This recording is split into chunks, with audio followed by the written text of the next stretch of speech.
Imagine a chess match, but it's not on a board. It's in a luxury New York City apartment. And your opponent? It's not just anyone. It's a global real estate giant. Your home is on the line. This is way more than just a tenant dispute. It's a full-on strategic battle. And we're about to break down the winning move. So let's put you right in the middle of this. Your landlord gives you an ultimatum. The deadline is just days away. This is exactly the spot our protagonist, an electrical engineer we're going to call Detective Allan, is in right now.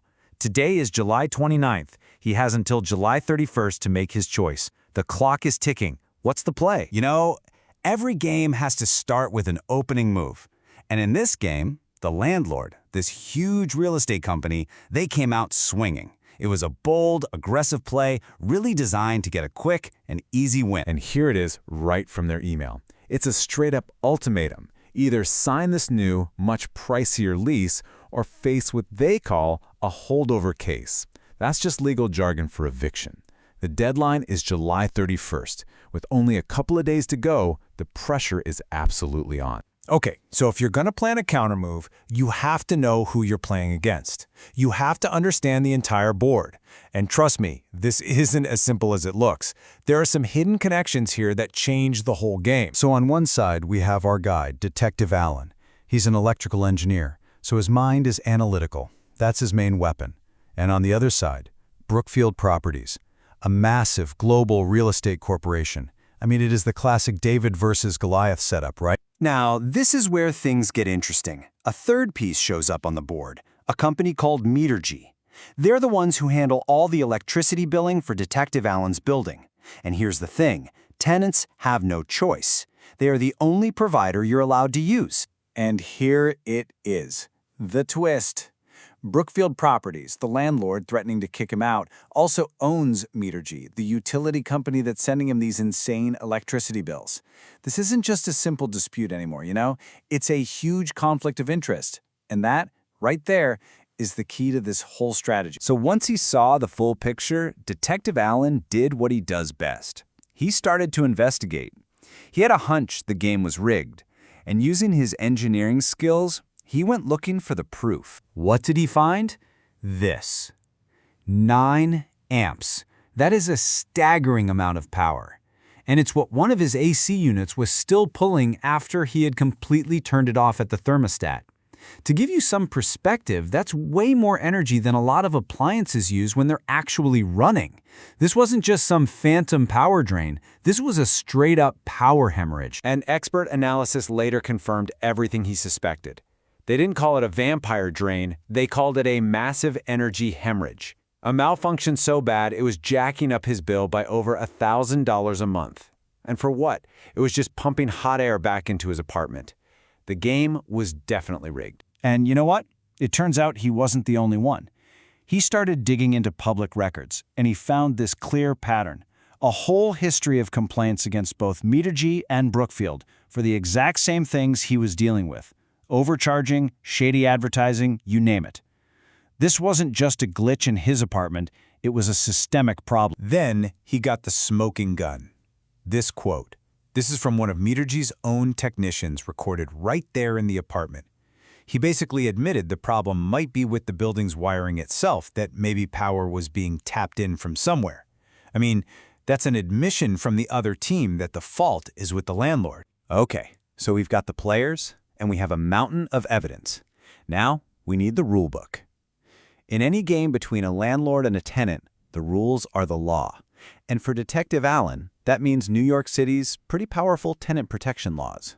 Knowing these rules is everything when you're crafting a winning move. So first, let's just be clear about the threat they're making. This holdover eviction, what is that? It's what a landlord uses when they want to get a tenant out for any reason that isn't about paying rent.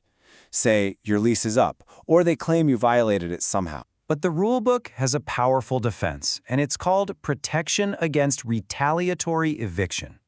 It is flat out illegal for a landlord to try and evict you just because you made legitimate complaints, or, and this is crucial, because you started organizing with other tenants.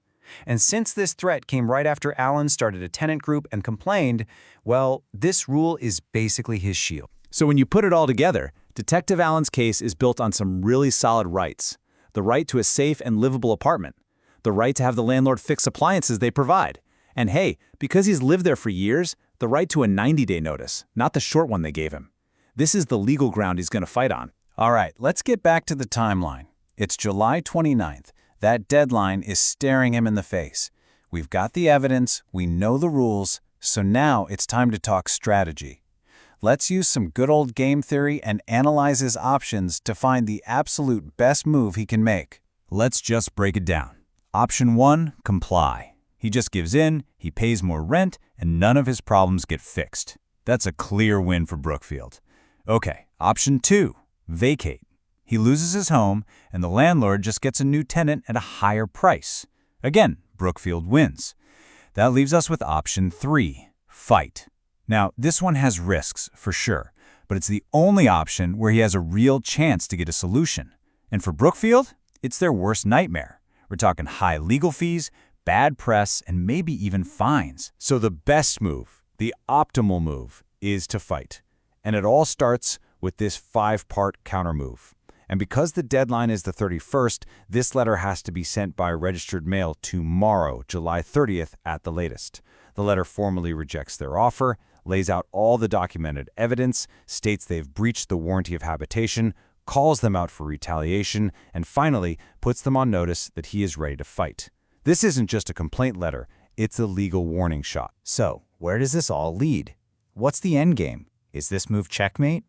Well, by choosing to fight back with such a powerful, evidence-based response, Detective Allan is fundamentally changing the entire game. The whole strategy here really boils down to one key principle of game theory. You have to dramatically increase your opponent's potential costs. By laying out all the evidence and citing the law, Detective Allan is making it crystal clear that trying to evict him is going to be a long, messy, and very, very expensive process for Brookfield. He's raising the stakes, making a fair deal the most logical move for them to make. So, Detective Allan has played his hand. He's turned their simple ultimatum into this complex, costly mess for them. The pressure is now officially back on the global real estate giant. And that leaves us with the final question. When you're faced with a single tenant who has the evidence, who knows the rules, and who is clearly ready for a fight, what is Brookfield's counter move? That we'll have to wait and see.